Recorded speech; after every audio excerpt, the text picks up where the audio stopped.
We're delighted to be joined here in Jackman Park by Aidan Ryan here this evening on our new podcast, which will be focusing totally on the Limerick District League, Junior Soccer League here. Obviously, Aidan, the excitement's building. The league starts tonight. You've got Division 3A and 3B kicking us off this evening. Obviously, it's going to be very hard for us to go through all the divisions, so our main focus is going to be on Limerick District League Premier Division, which kicks off on Thursday night. We're 2 days out from it. There's been a lot of moving and shaking over the last couple of months, as you'd expect from managers and players. 6 games take place on the evening. We'll start off, I suppose, the focus being with Pike Rovers versus Ballinanty. That looks like the most intriguing tie of the night. Obviously, both of them finished in the top 3 last year. Pike are the defending champions. Robbie Williams still in charge. Ballinanty will be looking to put in another challenge this year. A lot of new players in for both sides. I know you'll be taking us through that as well. Starting with Pike, the likes of John Connery, other players coming back into the field for Pike. I mean, what ambitions will Pike have? I suppose retain the title will be their biggest one. Yeah, well, having won the league last year, at the date really with the playoff game against Fairview, they'll start as favourites. That would be the big aim, is to retain the league. They hadn't won a league in about 7 or 8 years, Adrian, so it was important that they did win it last season for a club of Pike's stature. So I think they did a good job. It was out of their hands at one stage, and then all of a sudden they were back in it. But listen, it's typical Pike. Showed loads of character and grit, stayed with it, won the playoff game, and listen, the best team wins the league, and Pike were the best team. Tough game to start, really great game to whet the appetite. I would assume that Pike are down a few players with the suspensions from the FAI Senior Cup games. So new signings. Don't think Pike have strengthened as much as I would have thought.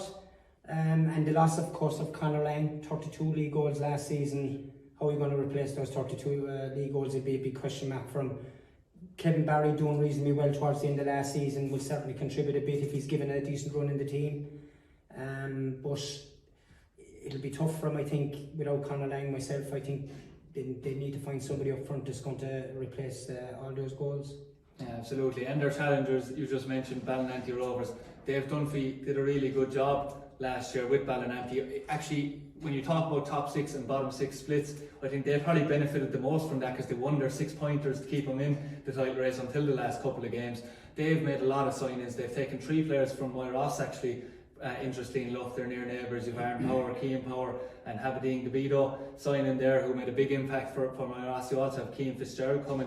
Maybe a lot of players from Premier A, but big losses as well, I suppose. You've got like Conor Ellis and Jake Dillon going out the door. How do you feel that Balla have shaped up now going into the new year? I think the loss of Jake Dillon is huge.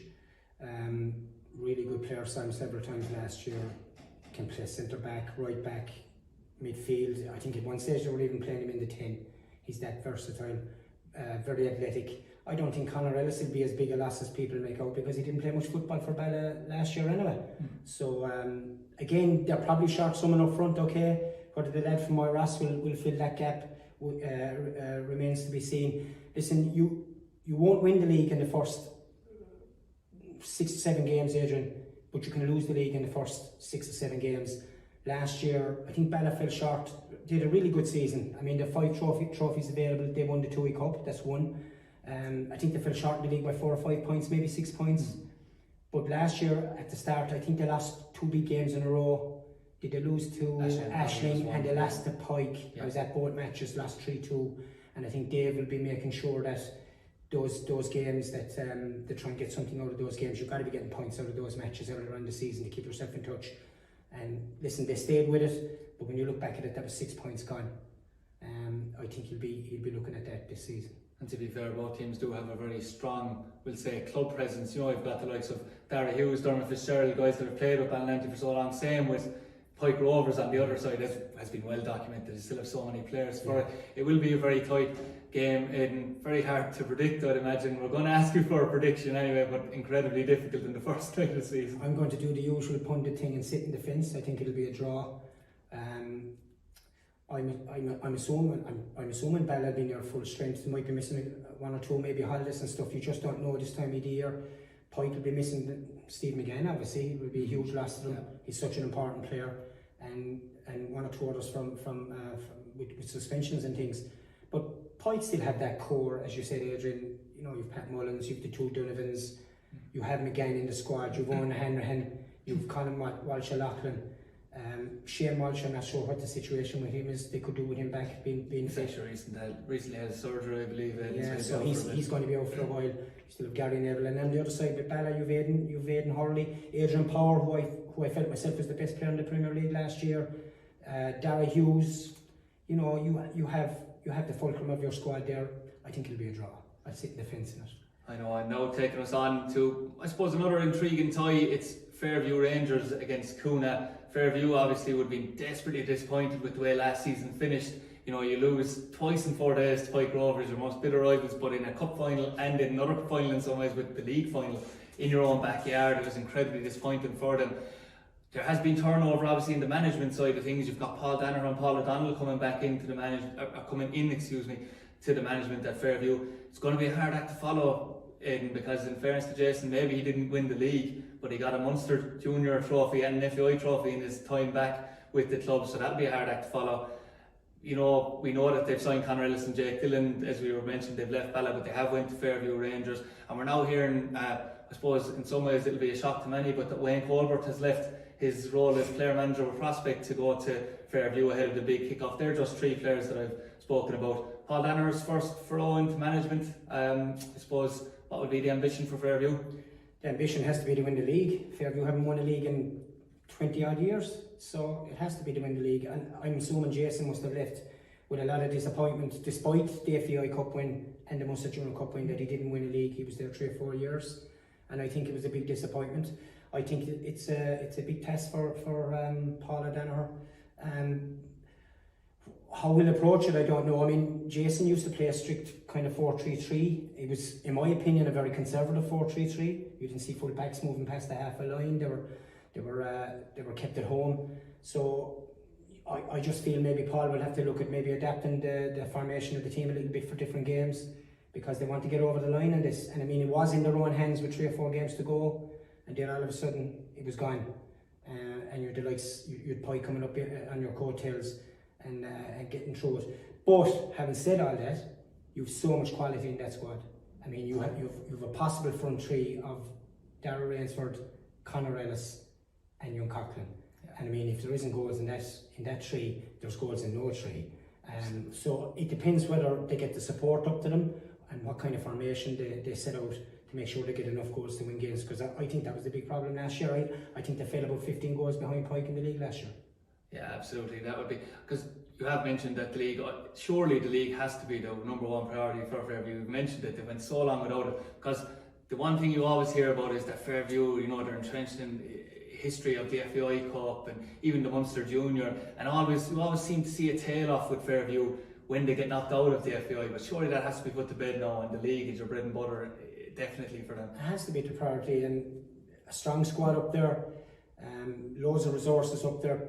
Very good pitch. Derek White and the lads doing great work in the background for him. And I'm sure if you spoke to Derek White this minute, he'd tell you that the priority has to be winning the league. Yeah, absolutely. And we move on now to Coona, Aidan, who will travel into Fairview for the first game. Incredibly tough task for them. Paddy Hickey and Ian Connolly are the new management team. I know you know Ian yourself from your own time with Coona, which was very recent. You know, I suppose that it's a difficult job in itself, and another probably hard act to follow in a different circumstance, because Coona have done very well, you know, considering it's only been 6-7 years since they were in Division 2A, if I'm right, that I was playing against them myself. But they, you know, to stay in the Premier Division for as long as they have done, do you think that's the main aim again for this management team and looking at the squad? Yeah, different set of priorities entirely. Keith Dorn and Ian did a fantastic job keeping them in the Premier. It went to the last game, it was very tight. Yeah. But they did stay up, and that was the important thing. And you know, they have a lot of local lads playing for them there. Ian Considine, Brian Moriarty, you know, these are local lads.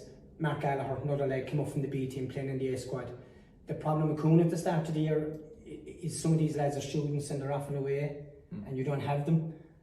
So they'll be hoping they'll have everyone available, and hopefully they'll have got a good pre-season done, and that they'll be well organised. And look, the big thing is you've got to keep clean sheets. You know, these teams that are down there, that's what you've aspired to do, especially against the top teams. Can we keep a clean sheet? Because you might get something out of the game. But a huge task. Yeah, absolutely, definitely. And I know that we have another prediction. You know, I would obviously err on that Fairview will start the league with a victory. Going to be very hard to see anything other than a Fairview win, with all due respect to Kuna, I'd imagine. Yeah, you'd have to assume that Fairview will get the 3 points there. Yeah, so we move on now to our third game, and we have Regional United and Nina facing off in Doradoyle. There is another managerial change here for Regional. Sean Russell, who was manager of Ashton B team in Premier A last year, has made the step up to Premier. Brought a couple of interesting signings, I thought, actually, as well. With him, Vaughan Duff, who went from Fairview, Hugo Hanlon, who went from Ashton two younger players. Looking at his squad, Reece Foley went with him as well, actually, from Ashton. A lot of younger players. Did actually Regional, considering they've had a lot of the same core, need that bit of injection of new youth? Yeah, well, it depends what the ambition of the club is now. A few years ago there you had a raft of experienced players there like Jack Lynch and Clyde O'Connell and players like that, and that seems to be gone by the wayside a little bit. Big task for Sean Russell. I know he's great footballing name, a lot of experience playing in the League of Ireland, but there's a big difference between managing a team which I think finished 25-30 points behind Cooper Park in Premier A and managing a team in the Premier League.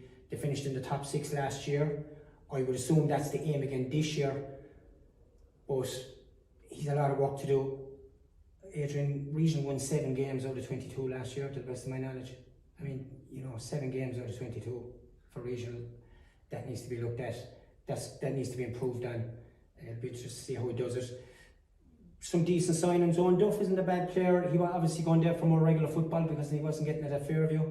So we'll see. Will Sean make a job of it? And like the thing about Regional is that they've always been steady. They've had a steady defence. You've always had the Cowpers there and a few more that have kept things steady. But can they improve on 7 wins? 7 wins out of 22 is a meagre return really for a club of that stature. Yeah, I'm sure that'll certainly be the aim. Their opponents on Thursday night, you have Nina. Killian Fitzpatrick is in there again this year. He was there last year. Considering they burst onto the scene when they came into Limerick, I suppose it feels like a long time ago now. Finishing the top 6 was probably a good achievement for Nina last year. I know that they probably did struggle in that period of the season, which you would expect playing against the quality opposition that you are playing every week. Nina's ambition, much like Regional, definitely top 6 again this year would be the ambition, I'd imagine. Much of the same squad, I believe, as well. Yeah, I thought they overachieved getting to the top 6, to be honest with you. And to be fair to them, I thought they were very competitive right to the end. I thought they kept going right to the end of the season and made a game of most matches. Even like when you consider what they had to face, you're talking about playing Pike twice, Regional twice, Bala twice, Ashling twice, Fairview twice, and they stuck with it. But again, I'm going to give you the stat: 5 wins out of 22. It's a tough stat, and I know it's more competitive in the top 6, but that is a very tough stat to be dealing with. They'll be doing well to get to make top 6. I feel this year. I think it'll be very tough, but that will be the ambition, no doubt. Yeah, absolutely. And I know that one man I was speaking to, Aidan, before the season. Actually, I nearly forgot already, but a prediction for that one. If Russell has his team right, I think they'll get the win. Yeah, so home win there. I suppose, speaking to John Lycett, Pops, as many people know him as, I wouldn't be on those terms with him myself as of yet, but he's going into the job for his first full season, taking over after Shane O'Hanlon went in a caretaker capacity for the second half, effectively, of last year. He's, after really, I suppose, widening the net in terms of, he's brought in a very good player there, and Chris Smith, who's an Irish junior international, Gavin Dillon also from St Michael's, Cian Barry from Mungers, which I know Richie Burke was deeply disappointed about. They've brought in Adrian Maloney, just to name a few. I've definitely left out 3 to 4 players off the top of my head. Speaking to John, he said he needed to build a squad that were challenging on all fronts. Considering the player that's been brought in, built on top of the likes of Tony Whitehead and Liam Quinn, they have to be challenging, you'd imagine, this year. Yeah, I'm expecting huge things from Ashling, to be honest. The template of the club has changed over the last few years. It used to bring in through a lot of academy players, and that changed when Micah Hearn was manager, and the likes of Shane Tracy was brought in, and the 2 Clarks. Shane Hannon advanced that, won a Munster Junior Cup. They finished, I think, 4th last year, was it? Yes. I think Shane at one stage had him top of the league, I can't remember the last time Ashling were top of the league. And then when he left, just before he left, they were around third, so they ended up finishing fourth. With the resources they have and the players they've brought in and the squad, the experienced squad that's there already, John Mulready, the two Clarks, Tony Whitehead, Shane Tracy, Liam Quinn, I'm expecting huge things. They've got to be thinking about winning the league. Yeah, absolutely. And before we get on to anything else, we've Charleville playing against them. Couldn't have been a harder start effectively for Charleville, you know, going into Ashling on the first night. They have obviously the promotion bounce going into it. I've only been briefly speaking to their manager Adam Castle, you know, looking for squad lists and the likes. You know, he has signed a big squad, but he said it's absolutely necessary because he does have that problem with GAA, which takes up a bit of, a lot of the players' time that he has in his squad as well, and some key players, to be fair. Surely, you know, staying in the division is the priority for Charleville this year. Yeah, it'd be a huge achievement for them. I mean, traditionally Charleville play a lovely brand of football, always did. The big problem for Charleville, I always felt, was at the back. I mean, they just concede too many goals.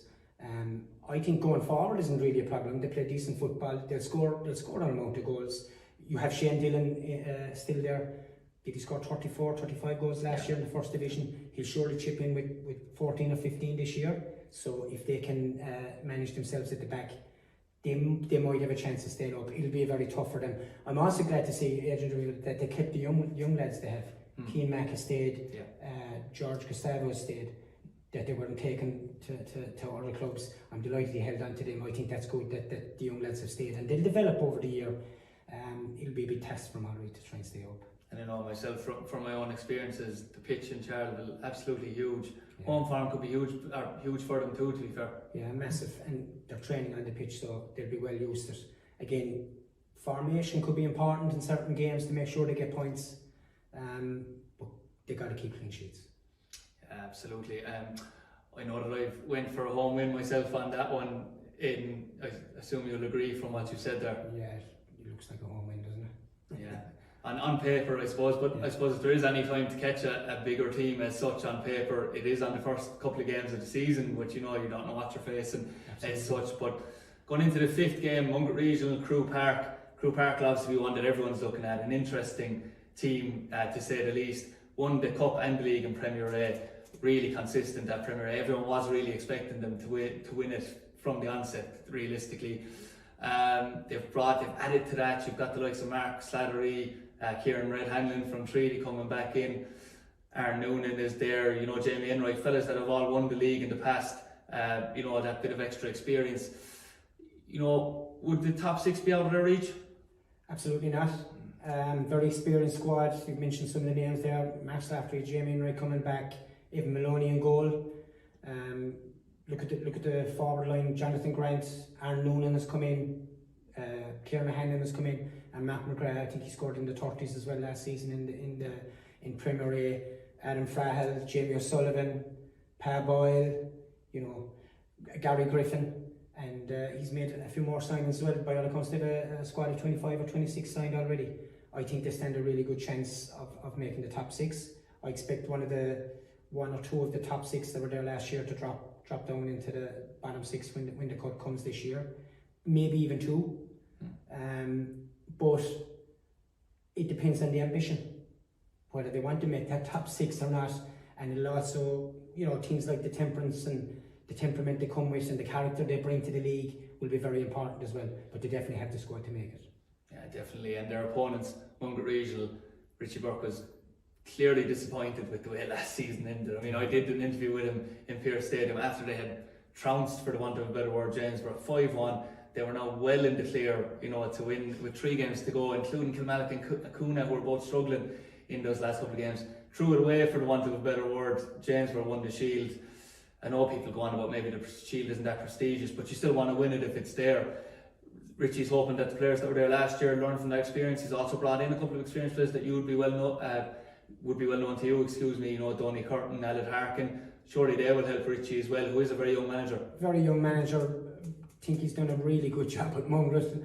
Love the way his own character, and I think it shines down in the team. Very, very young squad last year. I thought he did a fantastic job with them. He will be disappointed, there's no two ways about that, because it looked like they were nailed on to get the Shield, which that's another day's work. I'm not over fond of the Shield team for the team finishing 7th. But I think Richie's ambitious, and if he's ambitious, it means that the squad will be ambitious. And by all accounts, their pre-season has gone well, so I think he stands a great chance of getting that team into the top 6.